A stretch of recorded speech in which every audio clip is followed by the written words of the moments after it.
Astaghfirullah. Ma'asyiral muslimin wal muslimat rahimani wa rahimakumullah. Ayat yang sering dibaca kalau kita hadir di walimah al-arus, walimah nikah, biasanya ayat ini dibaca. Ayat apa itu? Surah 21 atau surah Ar-Rum ayat 21. Karena ini adalah asas orang berumah tangga. Allah Subhanahu wa taala berfirman, "Wa min ayatihi an khalaqa lakum min anfusikum azwaja litaskunu ilaiha wa ja'ala bainakum mawaddatan wa rahmah inna fi dzalika laayatin liqaumin yatafakkarun." Dan di antara tanda-tanda kekuasaan Allah Azza wa Jalla, Dia menciptakan untukmu istri-istri dari jenismu sendiri supaya kamu merasa tenang ataupun tentram kepadanya. Kemudian dijadikan di antara dirimu rasa cinta dan kasih sayang. Sungguh pada yang demikian itu benar-benar tanda dari tanda-tanda bagi orang yang mau berfikir.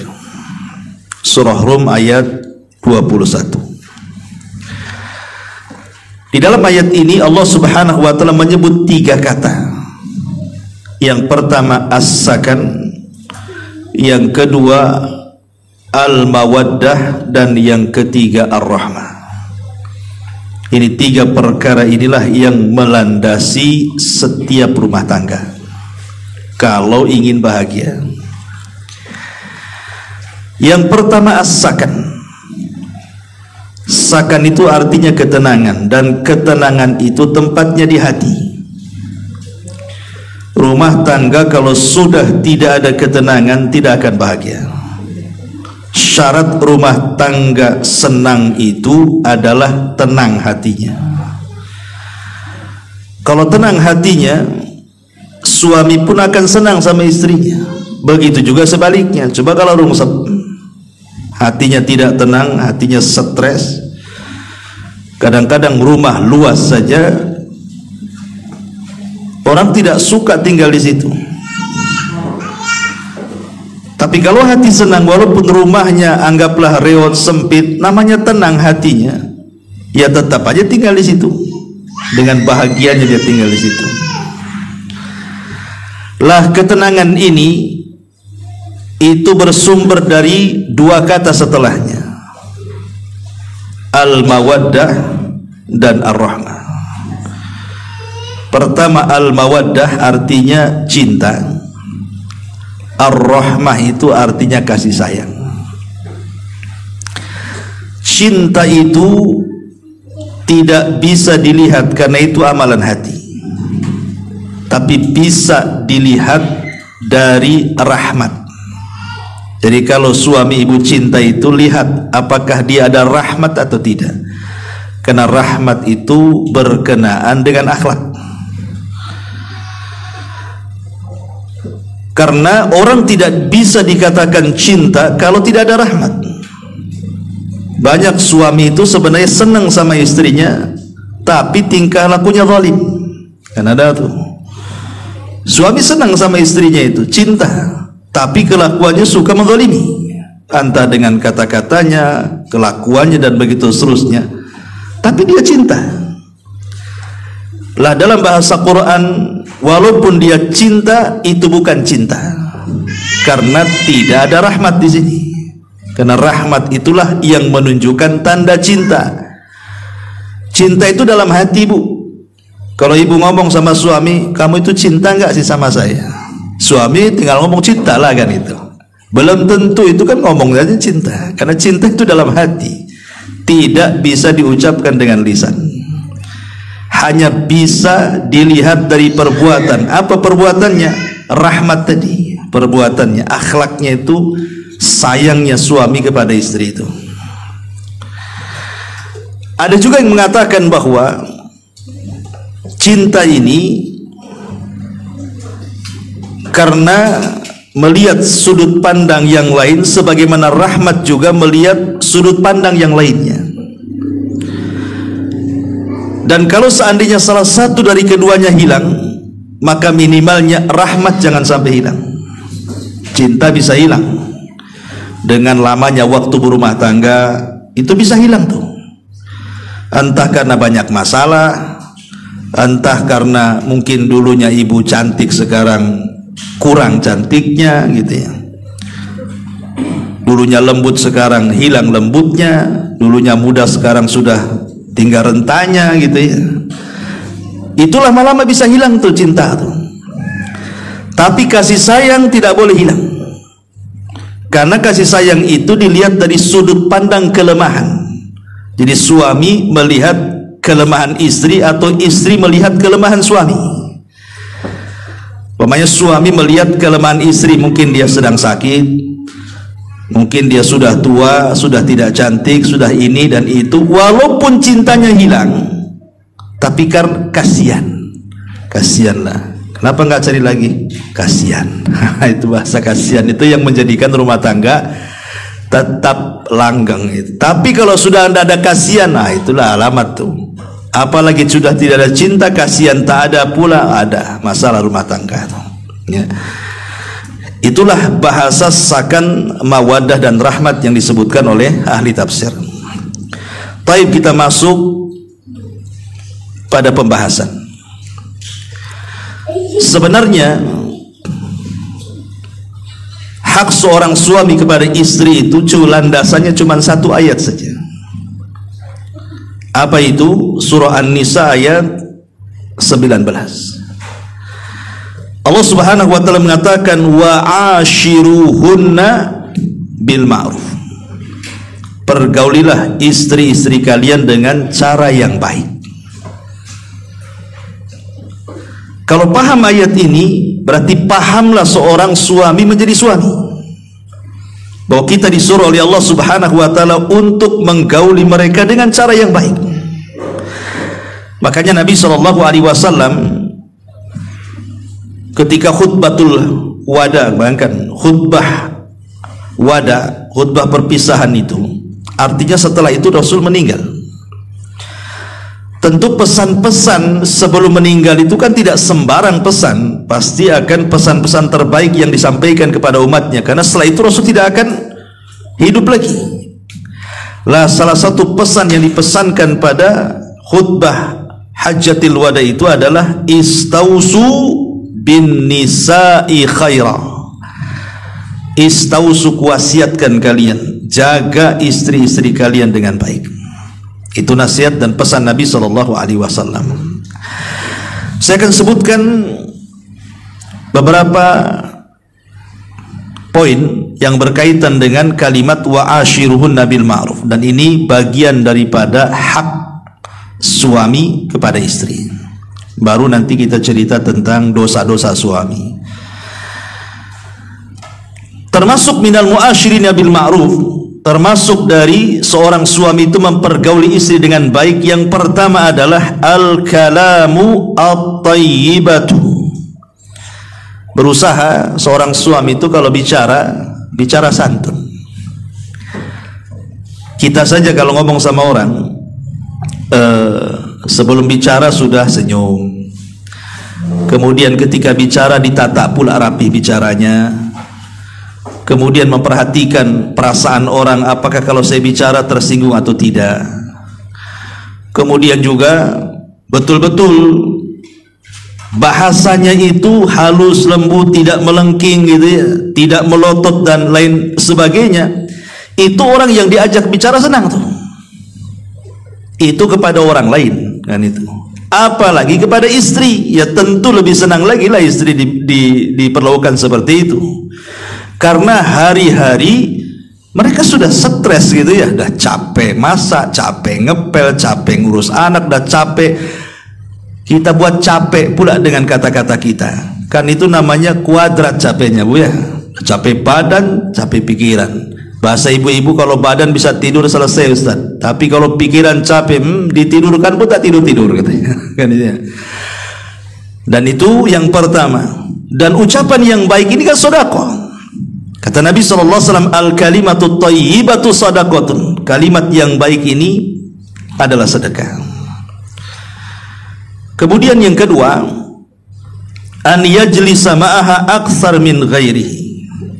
Kalau bisa seorang suami itu sesibuk apapun lah, sesibuk apapun, bekerja dimanapun, kalau ada waktu itu duduklah bersama keluarga, duduk sama istrinya, berkecengkrama, ngobrol, ngalul ngidul, dengerin aja lah istri itu cerita. Kadang istri itu kan kadang kalau cerita bisa diulang-ulang 1000 kali tuh. Kadang itu lagi, nggak apa-apa, dengerin aja, ya, nggak usah bosan-bosan, karena memang itulah memori dia di situ. Nah, kebanyakan termasuk aib bagi seorang suami itu, dia bisa berjam-jam loh ngobrol dengan kawan bisnisnya, dengan koleganya, dengan kawan baiknya, ke warung sana, ke warung sini, ngopi sana, ngopi sini, ngobrol sana, ngobrol sini. Bisa dia lama di situ. Satu hari dia bisa dia. Tapi ya duduk sama istri tidak bisa pula dia. Nah, ini kan aib seperti ini. Ya. Makanya kalau bisa diluangkan waktu, entah seminggu sekali itu ngobrol di mana, duduk di mana, ngajak makan kemana, kan enak tuh kan. Nah, ini juga termasuk minal mu'asyirin bil ma'ruf. Kemudian yang ketiga, an yatazayyana laha. Yatazayyana laha. Seorang suami pun harus tampil tampan lah. Masa suruh istri saja yang cantik. Kadang ada seorang suami itu kan tidak peduli dengan penampilan tuh. Kadang-kadang pakai kaos itu seminggu baru ganti. Kan masalah tuh, ya. Jadi seorang suami pun tidak perlu harus ditegur istrinya, bang rambut dah gondrong, cukur, nggak perlu nunggu perintah kan. Kita paham diri lah, ya. Karena bagaimanapun hak dan kewajiban itu kan sama antara istri kepada suami ataupun suami kepada istri. Walahunna mithlu ladzi alaihinna bil ma'ruf, kata Allah. Jadi kewajiban itu sama. Jadi kalau kita menuntut istri cantik, ya suami pun harus berusaha untuk tampankan itu di hadapan istrinya. Enggak, masalahnya begini Ustaz, ini kalau sedan dan istri curiga bang mau kemana bang? Enggak biasanya katanya kan. Ma'asyiral muslimin wal muslimat rahimani wa rahimakumullah. Ini yang ketiga. Yang keempat, an yusallim idza dakhala al-bait. Biasakan suami dari manapun datang, kalau masuk rumah itu ucapkan salam, supaya tidak ada setan masuk. Ya, baca basmalah, bismillah, assalamualaikum. Ustaz ada orang, nggak apa-apa, malaikat jawab kok. Apa masalahnya? Malaikat yang jawab salam kita. Ucapkan salam. Ya, jangan main masuk keluar, karena ini akan mengakibatkan setan akan masuk nanti ke rumah kita. Karena mengucapkan salam itu sama dengan mendoakan keselamatan kepada keluarga. Jadi kalau kita mengucapkan assalamualaikum, maknanya kita meminta kepada Allah bahwa keluarga kita itu diselamatkan. Kan luar biasa, ya. Jadi biasakan mengucapkan salam juga. Kemudian yang ke nomor 5, an yahtarim ahlaha. Usahakan hormati keluarga daripada istri.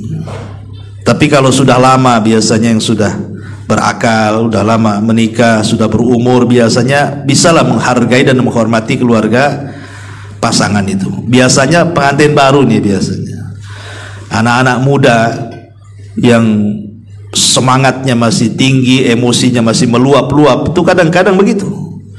Dia tidak menghargai keluarga istrinya. Dia tidak paham bahwa istri yang dinikahinya itu dibesarkan oleh keluarganya. Bayangkan dikasih makan, dikasih pendidikan yang layak, dikasih tempat yang layak, kemudian kita ambil dari keluarganya, kemudian kita tidak berterima kasih, akalnya di mana? Makanya harus hormati keluarga istri juga, karena sudah membesarkan dia.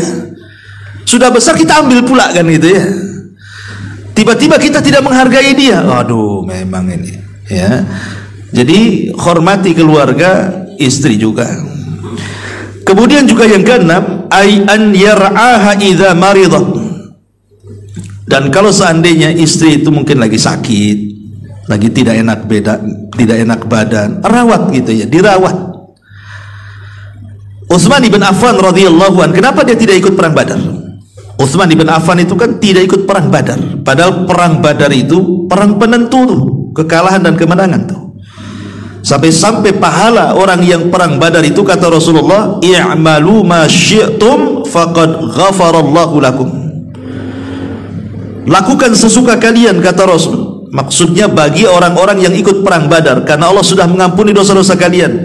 Lah Utsman ditolak oleh Rasul, tidak boleh perang Badar. Kenapa? Karena ketika itu istrinya sakit, Ruqayyah. Nabi minta kepada Utsman, rawat istrimu, tidak apa-apa, engkau tidak usah ikut perang Badar, engkau akan dapat bagiannya, tapi rawat istri.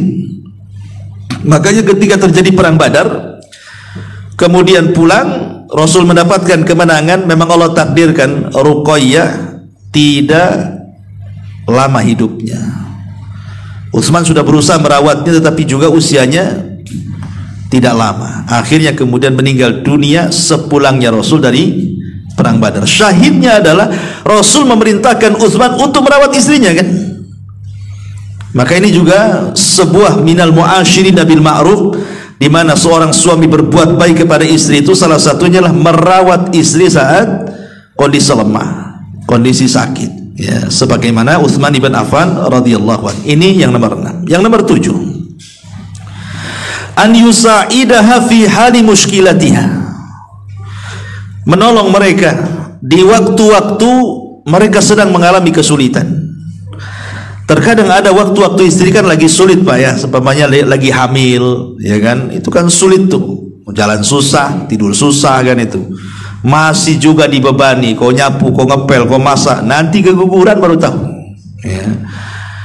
Ataupun ketika sedang melahirkan, ini istrinya sedang meregang nyawa, suaminya tah kemana-mana, kan, itu minimalnya ada di sampingnya, ngasih semangat, ya kan, ngasih motivasi dan begitu seterusnya, karena itu memang butuh motivasi orang-orang yang seperti itu, ya. Ataupun ketika mungkin sudah lahir anaknya masih kecil, itu kan banyak yang diurus tuh. Nah, ini juga harus dipahami oleh para suami. Kemudian juga yang nomor 8, an yasbir 'alaiha 'ala kusulil fitri. Nah, ini penting. Suami itu harus sabar kepada istri karena ada kekurangan fitrah yang ada pada istri dan itu tidak ada pada suami. Ingat, wanita itu ada kekurangannya 2. Satu agamanya, satu lagi akalnya. Jadi 2 perkara ini ada pada setiap wanita, kurang agama dan kurang akal. Secerdas apapun wanita, pasti kurang 2 ini. Pertama di agamanya. Makanya kenapa kemudian istri itu dijadikan istri itu untuk menyempurnakan kepemimpinan suami, tapi suami menyempurnakan istri itu untuk menyempurnakan perasaan istri yang kurang tadi. Pertama agama, karena ada waktu-waktu tertentu wanita itu datang bulan, datang haid, kurang agamanya, dia tidak sholat, ya, dia tidak puasa, banyak perkara-perkara terhalang gara-gara haid. Itu namanya kurang agama. Yang kedua kurang akal, karena lebih mengikuti perasaan, maka tampillah suami untuk menyempurnakan perasaannya itu. Lah salah satunya adalah hadis Nabi SAW yang mengatakan ketika diperlihatkan neraka, apa kata Nabi SAW? Ra'aitun nar fa idza aktsaru ahlihan nisa. Diperlihatkan kepadaku api neraka, rupanya penduduknya kebanyakan perempuan tuh. Jadi penduduk neraka itu kebanyakan mama tuh, ya. Jadi Nabi SAW ditanya oleh para sahabat, lah kok banyak mama di neraka ini, kenapa? Apa mereka tidak sholat? Sholat. Mereka tidak puasa? Puasa. Mereka tidak sedekah? Ahli sedekah malah. Mereka tidak sholat malam? Sebagian mereka ahli sholat malam. Lah kenapa kemudian mereka bisa masuk neraka? Maka Nabi SAW menjawab, fa innahunna yakfurnal ashir. Dosanya satu, karena banyak istri itu yang kufur kepada suami. Apa bentuk kufurnya?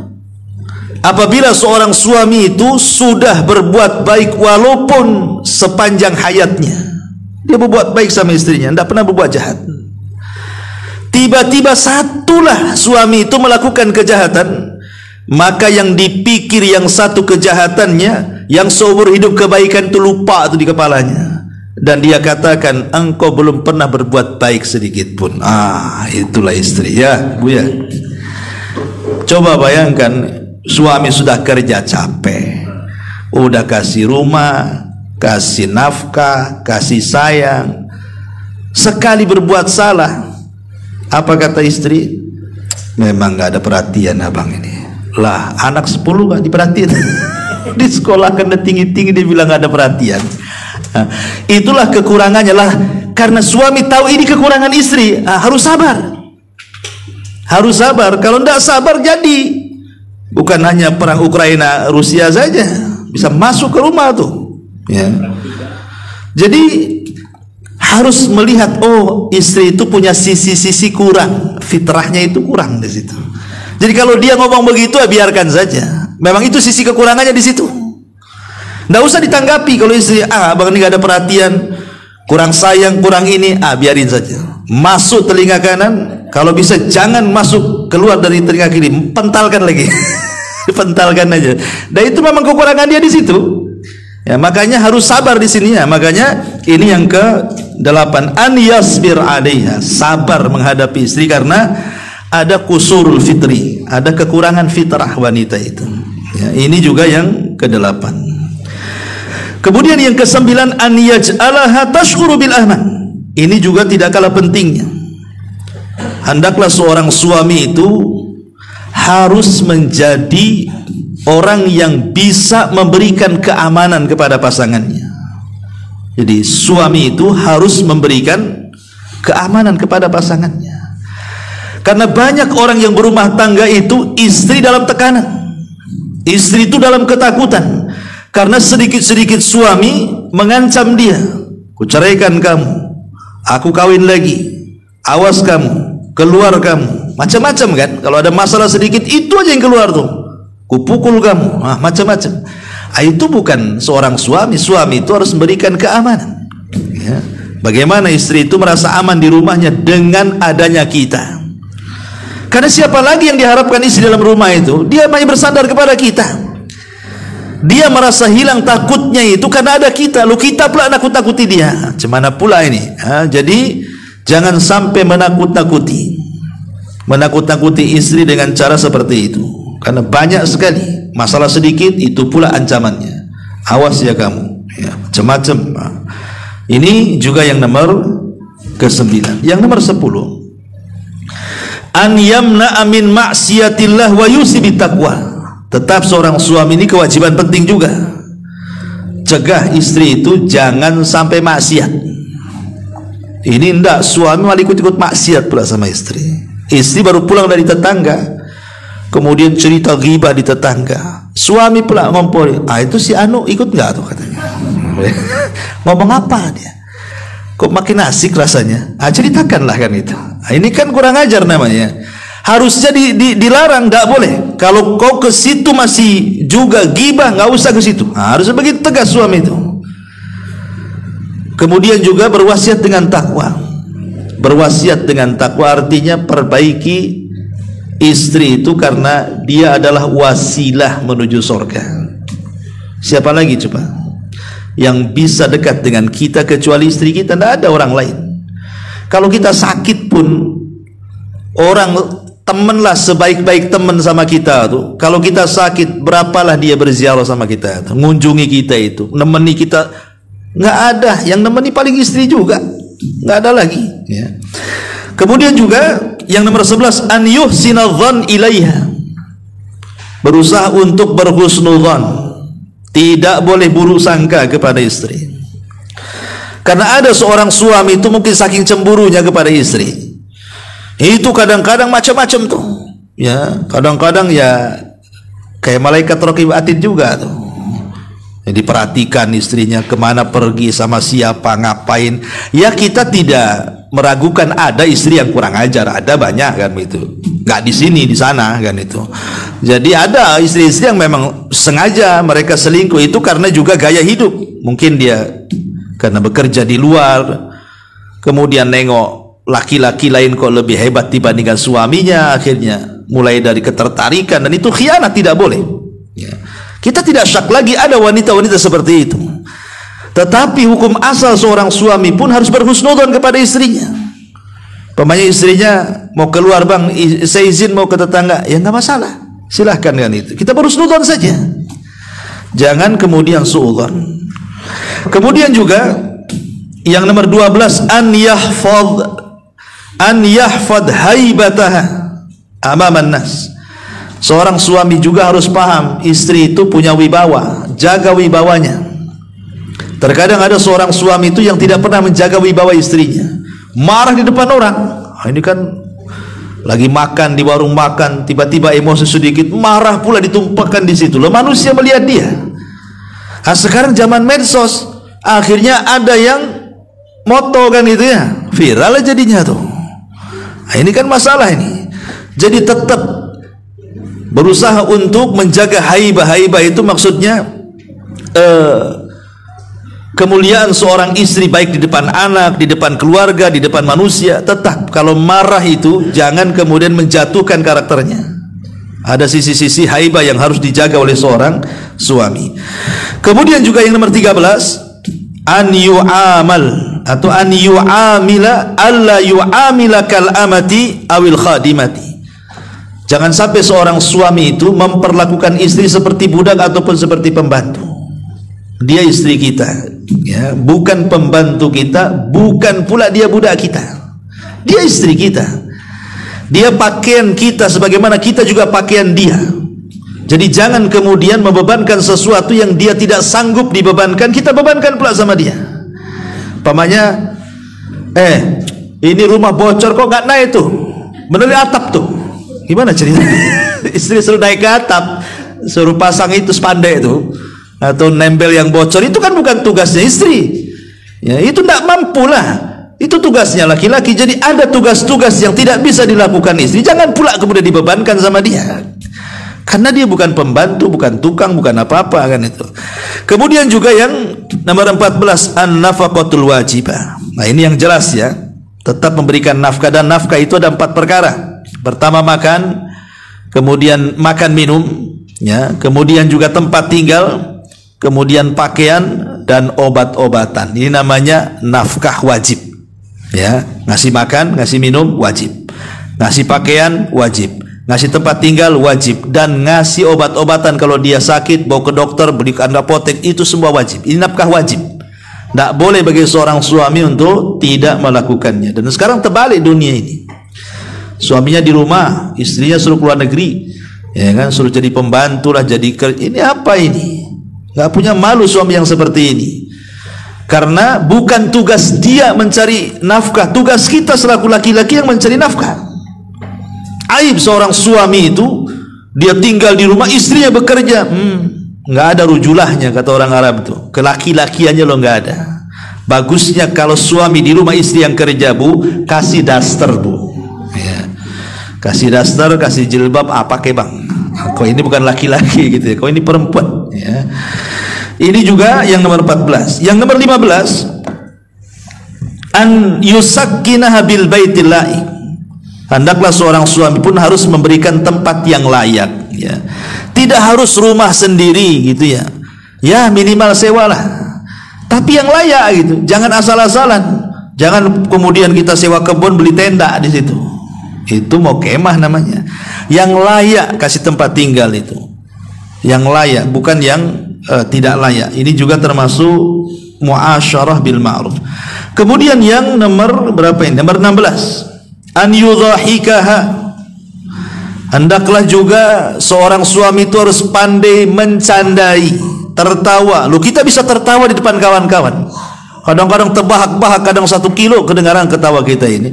Tapi kalau pulang ke rumah tetap diam, tidak ada bicara, tidak ada senyum, tidak bisa buat tertawa keluarga. Ini aneh orang kayak gini. Ini namanya memutarbalikan ini, ya, memutarbalikan hak dan kewajiban. Kemudian juga yang nomor 17, an yasma'a ra'yaha wa illam ya'khudha. Berusaha untuk mendengar pendapatnya walaupun tidak suka dengan pendapatnya. Pemanya rapat sama istri, gimana? Dengerin aja lah. Ya. Walaupun kita nggak ngambil pendapatnya, tapi hargai pendapatnya. Kan kebanyakan suami ini kalau ngajak rapat sama istri, ya, nanti sudah kesepakatan tuh, nanti suami yang melanggar kan itu Bu ya. Gimana abang ini? Kita udah sepakat kok untuk tidak sepakat pula katanya. Kan itu ya. Jadi tetap kita dengar pendapatnya walaupun tidak mengambil pendapatnya, karena menghargai pendapat istri itu adalah salah satu dari min mu'asyirati bil ma'ruf. Kemudian juga yang nomor 19, an yura'i mas'alatad din, hendaklah memperhatikan masalah agama. Jadi seorang suami tidak bisa diam saja, tetap nyuruh istrinya juga belajar. Tapi di Batam ini aneh, kalau saya lebih banyak ikuti kajian-kajian itu umahat aja yang ngaji, bapak-bapaknya tak ada. Oh enggak Ustadz, karena ibu-ibu itu banyak nganggur, makanya bisalah pagi ngaji, siang ngaji, sore ngaji. Mungkin bapak-bapak itu malam, enggak juga, malam juga tak hadir orang tuh. Gitu kan itu. Jadi memang enggak bisa, harus balance juga lah. Suami belajar agama, nyuruh istri juga harus belajar agama, karena agama ini yang membimbing keduanya. Agama yang membimbing keduanya. Kemudian juga yang nomor 20, an ya'zana bil khuruj ilal masjid. Seorang suami juga tidak boleh melarang istri itu untuk keluar ke masjid. Kalau sudah memenuhi syarat dia ingin ke masjid, silahkan ke masjid, ya, jangan dilarang. Termasuk juga an yazura ahlah. Tidak boleh melarang seorang suami istri ziarah ke keluarganya, nelpon keluarganya, ngirim keluarganya, ngobrol dengan keluarganya, datang kepada keluarganya, tidak boleh. Ya, tidak boleh melarang. Itu bagian daripada silaturahim. Ya, tetapi juga harus tahu diri juga, bukan seterusnya kan itu, sekali-kali kan itu. Kemudian juga yang nomor 21, 23, hah? 20? Oh, saya kekurangan. 20 sekarang. An yasmura fi kulli usbu. Yasmur itu artinya ya ngajak jalan lah bahasa kitanya ya. Mungkin ngajak jalan, ngobrol berdua, entah kemana, entah ke pantai, entah ke apalah bahasanya, mungkin seperti itu yang saya pahami ya. Nah, ini juga penting. Kadang-kadang kan ada bahasa-bahasa yang tidak bisa dibicarakan di rumah. Ini kalau kita sudah di rumah, mungkin karena terlampau banyak masalah ataupun sibuk dengan pekerjaan rumah, kadang-kadang lupa mau dibicarakan itu. Atau kadang-kadang mau dibicarakan gak keluar, berat gitu ya. Tapi kalau keluar berdua, kemudian ke pantai, kemana, kadang-kadang unek-unek tuh keluar tuh kadang-kadang tuh. Ya, mungkin seperti itu. Kemudian juga yang seterusnya, gak usah pakai angka. Alla yaghiba akthar min 6 ashhur. Tidak boleh suami ini kalau pergi ninggalin istrinya lebih daripada 6 bulan. Pamannya bapak-bapak ini kerja di mana, di perahu atau di manalah di luar negeri, itu tidak boleh lebih daripada 6 bulan. 6 bulan balik. Ya, kecuali kalau memang ada kesepakatan, istri tahu memang kontraknya 2 tahun mau diapakan dan istri redho kan gitu. Tapi kalau istri tidak redho, kemudian di atas 6 bulan dia minta cerai, itu hak dia. Istri tidak mau nih, saya nggak mau bang pisah dengan abang, apalagi sampai di atas 6 bulan. Kalau abang di atas 6 bulan nggak pulang, saya cerai aja lah, nggak masalah. Ya, karena memang batas seorang istri ditinggal suami safar itu paling lama 6 bulan, nggak boleh lebih dari 6 bulan, kecuali ada kesepakatan. Ya, ini juga harus dipahami. Kemudian juga an yahjura alla yahjur idza tasyajar. Jangan mudah kemudian meninggalkan istri begitu saja hanya gara-gara perselisihan. Kadang-kadang suami ini kalau ada masalah les hilang, handphonenya di nonaktifkan, bahkan diblokir, beberapa hari pula tak pulang dia. Nah, ini melampau ini. Kemudian juga Allah yakhruj fi waqtil iddah. Kalau memang sedang terjadi perceraian dan itu baru talak pertama, berarti masih keluar masa iddahnya ya, masih dalam masa iddahnya. Kalau dia wanita yang sedang haid berarti 3 kali sucian, anggaplah 3 bulan ya.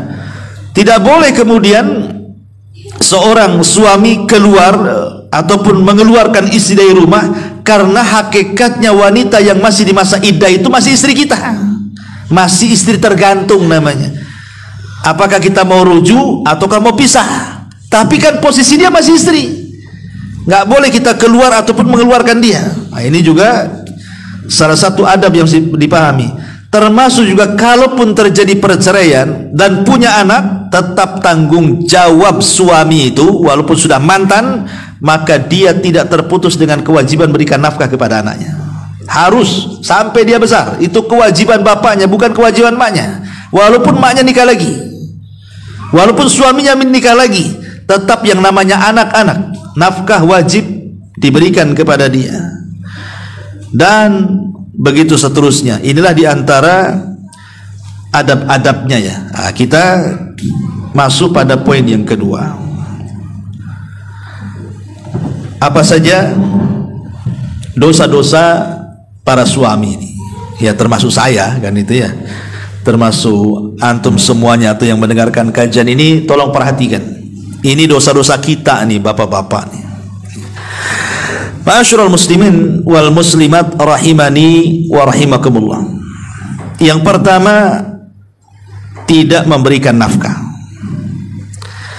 Banyak para suami itu tidak memberikan nafkah, sehingga banyak istri-istri yang juga mengeluh ke saya tuh, suami saya tidak tanggung jawab Ustaz ya, saya pula suruh kerja, padahal itu kerjaan dia nganggur, tidur aja di rumah kerjanya. Ini dosa suami.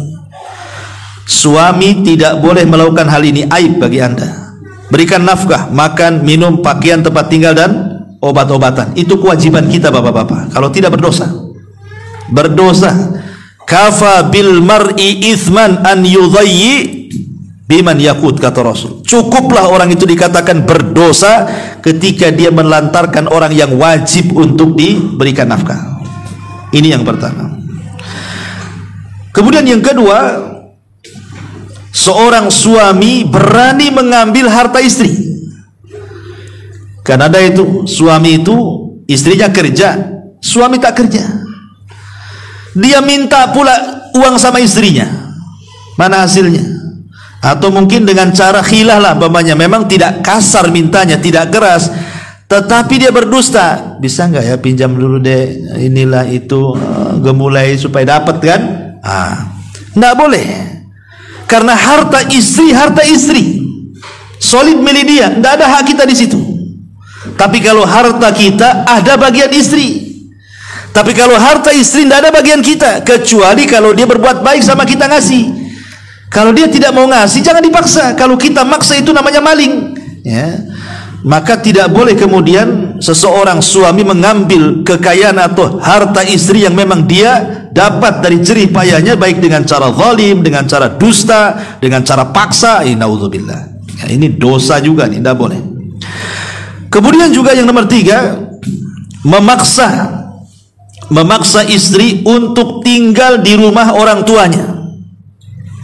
Pamannya kita yang laki-laki ini punya orang tua, karena kasihan dengan orang tua sendiri, dipaksanya istri, kau harus tinggal sama ibuku, sekalian jaga dia. Nggak boleh. Nggak boleh memaksa istri untuk tinggal di rumah orang tua suami. Kecuali kalau seandainya kita minta dengan lembut, tolonglah deh, ini orang tua saya, kita kan udah lemah, sering sakit-sakitan, bisa nggak sementara waktu tinggal? Itu tidak masalah, itu karena kebaikan. Ya. Tapi kalau suami maksa, kau harus tinggal di situ. Kalau nggak, aku ceraikan kamu. Ini udah ngeri nih. Ya.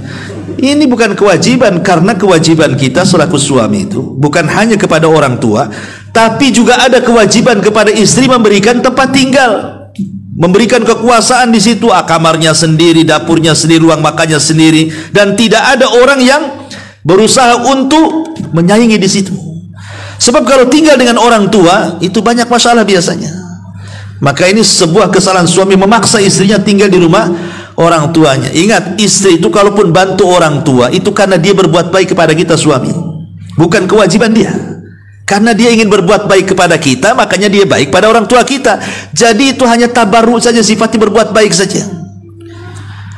Ma'asyiral muslimin yang dimuliakan Allah azza. Atau lebih parah daripada itu, dipaksanya bantu saudaranya. Ini lebih parah lagi, yang sama orang tuanya saja enggak, ini sama saudaranya.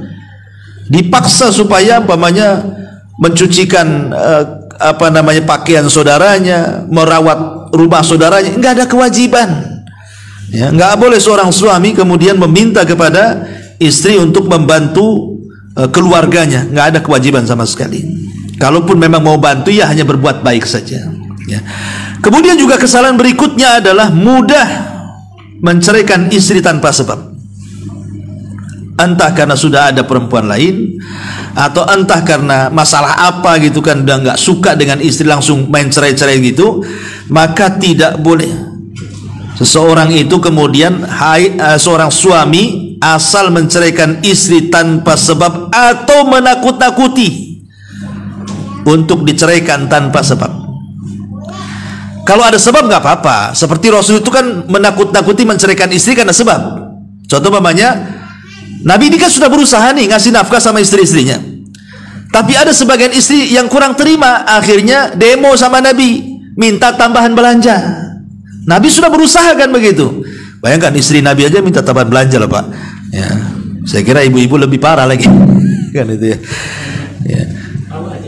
Iyalah tahu, jelas gitu. Tengok penampilannya.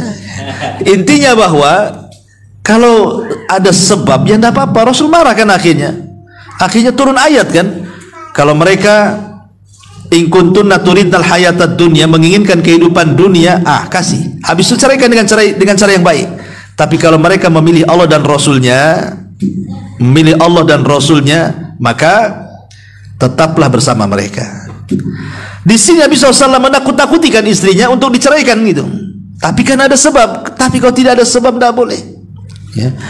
Ini juga termasuk dosa suami, dan yang lebih parah nih dosa suami adalah al-dharbu wa taqbih wa yakhar wa yuhin awitrud minal bait min ajli ikhtilafat bainaz zawjaini. Yang lebih parah adalah ketika ada masalah sedikit, suami udah main tampar, ya udah main tangan lah bahasanya, kemudian menjelek-jelekan, kemudian menghina dia, kemudian mengusir dia. Ini sudah kelewat, ini tidak punya rahmat ya. Kalau suami suka mukul itu tidak ada rahmat. Karena Nabi SAW tidak pernah memukul istrinya, memukul pembantunya. Pembantunya pun tidak dipukul, apalagi istrinya. Bahkan Nabi SAW terang-terangan loh di hadapan para sahabat mengemukakan kecintaan kepada istrinya. Ketika Nabi ditanya oleh Amr bin As, Rasul, di hadapan para sahabat tuh, Rasul, siapa yang paling Anda cintai katanya. Nabi SAW langsung bicara di hadapan para sahabatnya, Aisyah. Langsung lantang gitu. Aisyah, itulah wanita yang saya paling cintai. Depan para sahabat, bayangkan kan. Nah, coba Bu, pernah bapak-bapak ngomong itu di hadapan waktu makan di warung SSSD kan? Istri saya yang paling saya cintai. Ada nggak yang ngomong gitu tuh? Nabi lo ngomong begitu di depan orang. Aisyah yang paling saya cintai. Pokoknya bapak-bapak istrinya namanya Jamilah, Jamilah yang paling saya cintai kan itu. Orang mandang semua, mantap suami ini katanya. Nanti pulang suaminya tuh bang kayak dia tuh, gitu nanti kan. Jadi contoh nanti. Ya. Oh enggak, itu lagi buat konten Ustadz. Itu lain lagi cerita. Jadi intinya bahwa di sini bagaimana Nabi SAW berusaha untuk menghargai, tidak memukul, tidak menjelek-jelekan, tidak memaksa, tidak menghina, tidak mengusir, dan begitu seterusnya. Termasuk dosa suami adalah ya tadi, memutus hubungan silaturahim. Diharamkan, kau jangan ngomong sama keluargamu. Kalau kau ngomong, tak kasih lagi, hentikan semua nafkahku, umpamanya. Dia nekan seperti itu supaya tidak berhubungan. Tidak boleh. Tidak boleh seorang suami melarang istrinya untuk ngomong dengan keluarganya, ziarah kepada keluarganya, membantu keluarganya. Karena itu namanya menjadikan sebab pemutus silaturahim. Dan Rasul mengatakan la yadkhulul jannah al-qati. Tidak akan masuk surga orang yang suka memutus silaturahim. Kecuali boleh suami melarang. Jadi bapak-bapak boleh melarang istri untuk menelpon keluarganya, untuk ziarah kepada keluarganya, kalau keluarganya jahat, kalau keluarganya tidak bagus, kalau keluarganya akhlaknya buruk, nggak usah. Ya nanti masalah tuh. Karena ada gitu ya keluarga-keluarga yang tidak baik, setelah istri menghubungi mereka terpengaruh, akhirnya dia jadi jahat jadinya. Nah, kalau yang seperti ini karena ada hal kan itu ya, makanya kenapa saya larang kamu nelpon, karena keluargamu itu udah benar. Nah, gitu ya. Tapi kalau maksud benar nggak benernya bukan menurut kita, tentu pandangan syariat kan itu. Kemudian juga di antara dosa suami adalah naudzubillah terkadang dalam hal berhubungan suami istri. Ya kan, dia minta di waktu haid, dia meminta di waktu nifas, dia meminta atau maaf ya dengan cara lewat dubur atau dengan cara yang menjijikan dan begitu seterusnya, maka ini tidak boleh. Ya, tidak boleh seorang suami memaksa seperti itu, karena bagaimanapun dosa besar. Ya, termasuk juga tidak boleh menceritakan soal rumah tangga sebagaimana istri tidak menceritakan suami, begitu juga sebaliknya. Tidak boleh. Macam mana istrimu ya? Istriku kok kayak gini ya? Nggak boleh itu. Ya kan banyak tuh, terutama orang-orang awam. Saya kalau kadang-kadang di tempat kerja tukang-tukang ini kadang-kadang saya dengar juga tuh. Aduh istriku payah katanya. Istrimu macam mana? Lah, sesama istri curhat tuh. Rupanya bapak-bapak juga ada yang suka curhat tuh rupanya. Saya pikir mak-mak aja yang kayak gitu tuh. Rupanya ada juga, tidak boleh menceritakan istri kepada orang lain. Cukuplah kita suami yang tahu kondisi mereka. Kemudian juga hajarul az-zawjati fil firasi. Bal ayyam la hiya mutallaqah wala mutazawwijah. Kadang-kadang kalau ada masalah nih, seorang suami ini membiarkan istrinya, tidak dicerai, ya tidak juga dipergauli dengan baik kan. Ada suami yang kayak gitu tuh, dibiarkan istrinya sampai istrinya terkatung-katung kan gitu. Kalau memang statusnya dia janda, berarti kan dicerai itu. Tapi tidak juga, suami tak menceraikan dia. Kalau dia statusnya memang istri, ya tidak juga, karena tidak memberikan nafkah yang layak bagi dia. Nah, ini ada suami-suami itu yang sengaja menggantungkan istri seperti itu. Ini dosa, tidak boleh. Tegas, kalau mau diceraikan, ceraikan. Kalau mau lanjut, ya perbaiki dengan baik gitu ya. Maka ini juga yang harus dipahami. Dan salah satu juga dosa suami adalah tidak pernah mengajarkan agama, atau tidak mengarahkan kepada agama, atau tidak mengarahkan kepada akhlak al-karimah. Dibiarkanlah istri itu buka aurat, kesana kemari nggak pakai jilbab, ya tenang-tenang saja, itu dayus namanya. Ya, Nabi SAW melaknat tuh laki-laki yang disebut dengan dayus. Kenapa? Karena mereka tidak punya kecemburuan ketika istrinya bermaksiat. Anaknya bermaksiat dibiarkan saja. Dayus, tidak boleh, dilaknat oleh Nabi SAW. Ma'asyiral muslimin wal muslimat rahimani wa rahimakumullah. Intinya bahwa dari kewajiban ini semuanya, bahwa selaku suami, tanggung jawab yang paling berat adalah dua. Pertama, masalah agama. Yang kedua, masalah akhlak. Ini saja sebenarnya. Arahkan istri kepada agama dan arahkan istri kepada akhlak. Baru akan tercapai apa yang disebut dengan mawaddah. Agama itu mawaddah, akhlak itu rahmat. Ya. Jadi kalau seandainya dapat dua-duanya, insya Allah kita akan bisa mendidik istri kita. Kalau tidak, maka tidak. Betapa banyak suaminya bagus agamanya tapi tak bagus akhlaknya. Masalah juga. Ustadz, suami saya udah ngaji loh, bahkan ngaji depan ustadz pula. Nah, itu ada juga istri kayak gitu tuh. Emang kenapa? Tapi itulah kadang-kadang dia masih suka mukul, gak mau kerja, malas, dan itu yang seperti ini kan terjadi nih kan. Udah ngaji, paling depan ngajinya, tapi tidak punya akhlak, makanya rusak. Dari sini kata Nabi SAW, "Idza ja'akum man tardawna dinahu wa khuluquhu fazawijuhu." Kalau ada laki-laki datang melamar anak perempuan kita, kok bagus agamanya, bagus akhlaknya, cepat nikahkan dengan dia. Kalau tidak, rusak anak kita. Kalau tidak, rusak anak kita. Masalahnya di zaman sekarang ini, mungkin karena sudah salah ya ketika menimbang membuat definisi kebahagiaan itu. Kadang orang masih berpikir bahwa bahagia itu ada di harta, bahagia itu ada di pangkat, jabatan, dan begitu seterusnya, bukan di agama. Terkadang ketika kita memilihkan jodoh anak kita itu, yang pertama kali ditanya itu bukan soal agama tuh, justru yang lainnya. Contoh umpamanya ada dua orang melamar anak kita, satu pula dokter, gaji pula besar, rumah pula di Sukajadi, mobil pula mewah kan itu, gaji 100 juta tiap bulan. Yang satu pula anak Jabal Uhud, ya, hafal Quran, hafal hadis, tapi tinggal di Ruli, orang tuanya banyak utang. Umpamanya anaknya pula melamar kita, kadang-kadang pikir, yang ini aja lah bang, katanya. Yang mana yang ini? Yang itu tuh, yang mobilnya bagus tuh, katanya. Mesti gitu otak kita kan, karena dipikirnya bahwa itu yang membawa kebahagiaan. Betapa banyak anak-anak yang kemudian dinikahkan dengan orang kaya, dizalimi akhirnya, nangis dia karena tidak sekufu gitu ya. Tapi betapa banyak orang-orang yang dinikahkan dengan yang sesama agamanya, maksudnya kekuatan agamanya sama, kecerdasan agamanya sama, alhamdulillah dapat bahagia. Dan ini juga mempengaruhi keturunan masalahnya. Oke lah, umpamanya saya lihat anak kita bahagia karena suaminya kerjanya bagus, orang kaya, belum tentu turunannya bagus. Apakah kita hanya mengharapkan anak kita saja? Tidak, kita kan juga mengharapkan keturunan, cucu kita, cicit kita, cucu cicitnya sampai ke bawah ya. Karena itulah yang mempengaruhi doa-doa mereka yang sampai kepada kita nanti kalau kita sudah jadi kakek, jadi buyut tuh kita butuh dengan mereka.